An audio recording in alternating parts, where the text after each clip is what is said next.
Hello, I'm Jay, and this is my check-in for my No Ums. This is No Ums video number 8, where it is my sort of my accountability, my reporting on how I'm doing, trying to improve my speech. One of those things being to eliminate ums and ahs tick in my speech, also to eliminate a lot of repetitive speaking habits, to basically, and also just trying to kind of improve my voice, improve my instrument as it was, though the instrument that is the main thing. You're not coming here for visuals. Well, you're not coming here at all. This is a private video, but you're not coming here for visuals. It's always going to be a talking head, so I'm going to just try and make the talking head the best talking head that I can make it, given its the limited materials that we have here. So yeah, let me do the check-in. What's been going on this week in the no ums world in my efforts to make no ums and make better speech? Number one is vocal exercises. I've daily been doing the sort of hodgepodge of vocal exercises that I found, ways to try and improve my diction as well. How I to speak clearly, I guess, is the best way of putting it. This has been a combination of what Kat Elizabeth and Darren McStay so far. Their YouTube channels, I found some interesting exercises, and I've been doing those exercises daily, trying to, tongue twisters, putting the pen in my mouth and reciting the alphabet, all that sort of stuff. The second thing that I've been doing, which is sort of a part of the whole vocal exercises, is reading out loud. I've actually been doing reading out loud for a while now, just because I actually find this an interesting way to get to experience uh, fiction, is to read it out loud. I'm only reading it out loud to the camera. I don't have anyone who wants to listen to me, not at home, who wants to listen to me read out loud. So I'm doing it for my own experience of literature, but it also has the side benefit of, this is something that both Kat Elizabeth and Darren McStay both recommend as a way of improving your vocal skills, is by actually reading out loud every day to improve your diction, clarity, all that stuff. And what I've been doing lately has been focusing on poetry, because poetry is it's much more about the individual word. Sometimes poets will put in things that are a little bit more difficult to actually say. So it gives you, some of it can veer on the side of tongue twisters. So I continue to get uh, a good exercise out of that, while also getting to enjoy some poets I really love. I did Roy Keuka, and I'm in the middle of reading a collection by David McFadden, both of which are still in copyright. I'm just hoping that I am a micro nothing nobody, that this is not going to become an issue, that I'm breaking copyright on poets' works. It's probably not even being, well, they might, well, I doubt if I'm taking any sales away from poets. Let's just put it that way. The third thing that I'm doing is picking a video by one of these vocal teachers and studying it, and then making my own video on it. And this one, I did one on vocal strain by Darren McStay, his YouTube channel, Improve Your Voice, which was very much all about, okay, what can you do to prevent vocal strain, but also sort of strengthen your voice at the same time. And a lot of that has to do with posture, relaxation, getting your warm up, making sure you hydrate, all that sort of stuff. And so that was a useful video this week, and I've got another video that'll be queued up for the next one. The fourth thing I did, which is something that all these people recommend, is to actually, after you've recorded yourself, is to grit your teeth and actually listen to what you said, and notice words like actually showing up in your speech a lot, perhaps, which I did just before this. It's interesting looking at the various different kinds of videos I have, how much more I can slip back into bad habits, definitely my dark videos, which at the moment, because of how things have been going, I've been doing a walk around the neighborhood and talking while I'm walking the dogs and picking up their poop and all that stuff, which means that those are probably the worst videos for me in terms of I don't have anything written down of what I'm going to say. It comes off the top of my head. I'm walking, so I'm sort of doing other things. I'm looking at the neighborhood. I'm slightly distracted, which makes it more difficult for me to pay attention to my speech. This is where a lot of my easily all my bad habits can come back because I'm slightly distracted. And I find that even in this setting, very controlled setting, where if I get excited about something, I will forget to have that little eye above me, kind of monitoring my speech, to just try and notice things. It can fall away, and I will slip back into bad habits. I do actually, I even in the dark episodes, I do notice that. I can notice myself doing it. When I play it back, I notice a lot more. I think I'm doing a lot. It's There's a truism of you think you're doing a lot better than you are once you've put yourself under the microscope of watching yourself on camera. But it's a good way of definitely developing those skills, of developing that awareness of your language is there, and that is good. I also noticed I just did a video today on N.K. Jemison's short story, The Ones Who Stay and Fight, where I just sort of set it up very hurriedly in the car. Again, no notes, and I didn't make a lot of eye contact with the camera, which I could have easily done.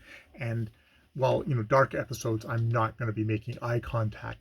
I found that watching that video is like, oh, you're doing a lot of thinking, so you're going off in a different thing, and it affected the focus of my language, probably affected the focus of my thought, that I wasn't looking directly into the camera. I was more musing to myself, and it made it more rambly and less engaging, which was an interesting thing to see there. That there's very much, even though this is just a mechanical eye that I'm looking into, it makes a difference that I look into the eye, and how it affects how I think, it affects how I express myself. So that's one of those things to keep in mind, and probably try and work on keeping my eye on the camera. I mean, it doesn't have to be like, oh God, don't blink kind of thing, but it does make a difference.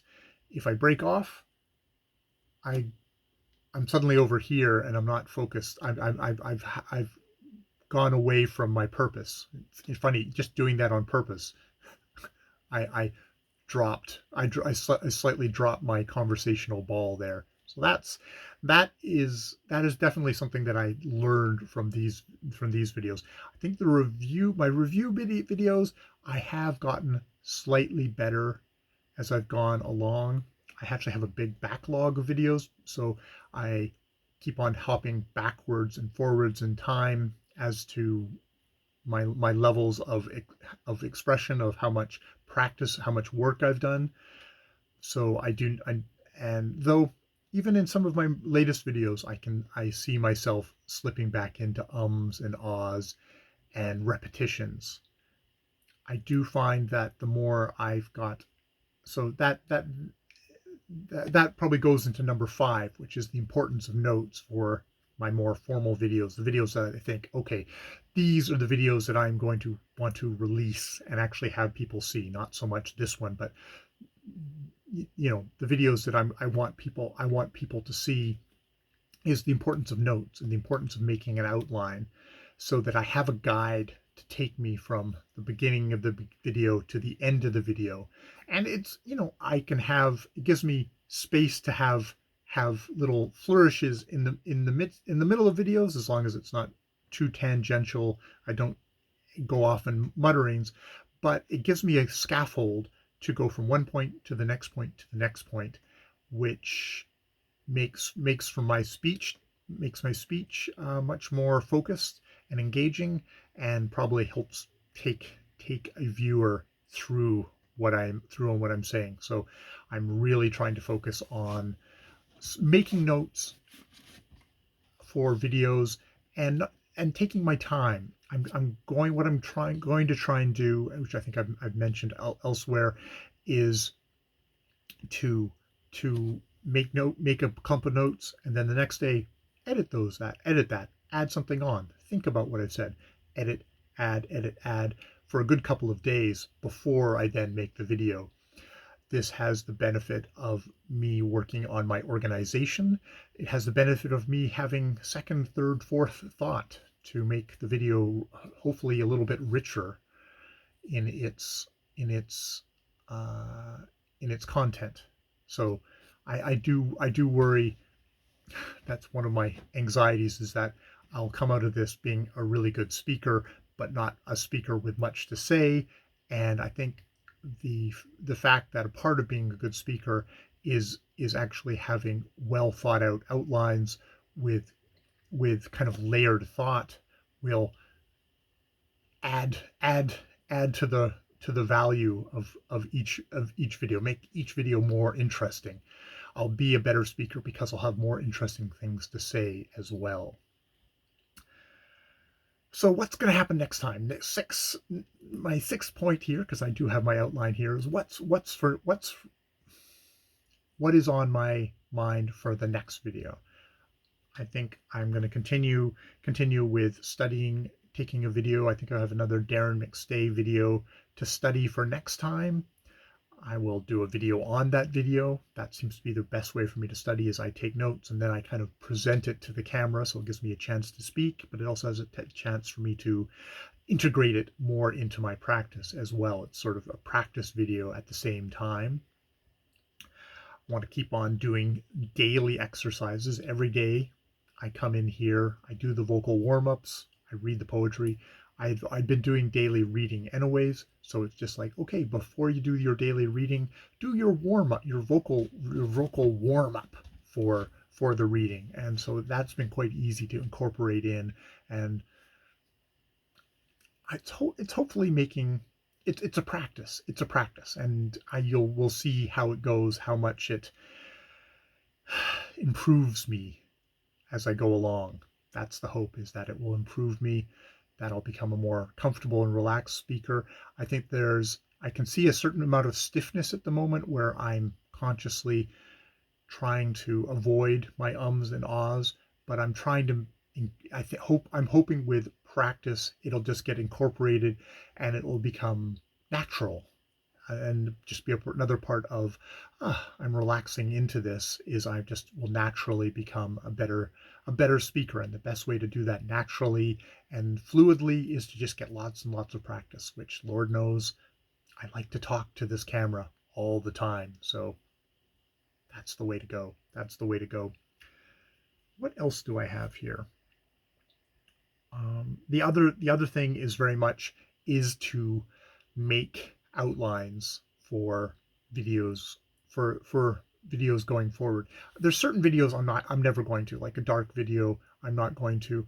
A waffle video, I'm sort of jotting down various ideas. I still wonder if I will actually use notes for a waffle video. What I might try is doing a waffle video where I've made notes and I've kind of memorized them, or I have them mostly in my head, and then I'll just kind of turn on the camera and go and see if I can't just kind of hit the points by memory, because a part of being a waffle video is I just sort of want to ramble around, though that might highlight some of my weaknesses as a speaker. I guess we'll see. And the final thing, which has come up in the last video, when did it come up? It came up, I was ending a video and I decided, oh, you know what? I should say goodbye. I should say goodbye at the end of the video, and I should say hello at the start of the video, which is why I said at the beginning of this video, hello, I'm Jay.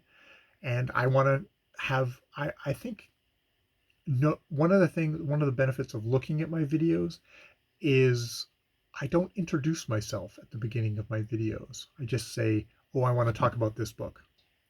So it's not a long thing. And I don't want to particularly have a opening credits thing on my videos, but I think having something where I just say who I am and then say I want to talk about this is a good thing. And then at the end, I want to, you know, say goodbye and and exit the video. So I have that entrance and exit, which I think will, it seems like it's a useful psychological thing for engaging with people, and it's also a useful thing of saying hello, hi. I'm allowed to be here. I'm Jay, and you know, hello, and well, I've been Jay. More videos later.